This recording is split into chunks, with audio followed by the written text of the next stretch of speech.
వేసుకున్నా అండి. ఇష్టం లేని వాళ్ళు తీసేసుకోవచ్చు. బాగా కడిగేసుకొని దాంట్లోనే కట్ చేసి వేసుకుంటే కొంచెం టేస్ట్ కొంచెం మంచిగా ఉంటుంది. ముక్క అనేది కొంచెం ఉడికిందండి. ఇప్పుడు చిక్కుడుకాయలు వేసేసుకోవాలి. ఒక 2 నిమిషాలు వేయించుకున్నాక ఇందులోనికి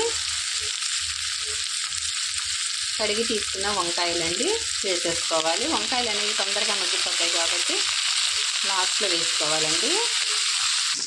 ఇందులోనికి టమాటా ముక్కలు కూడా వేసేసుకొని మొత్తం కలిపేసుకోవాలి. మొత్తం కలిపేసి మూత పెట్టుకొని ఒక 5 నిమిషాలు ఉడికించుకోవాలండి.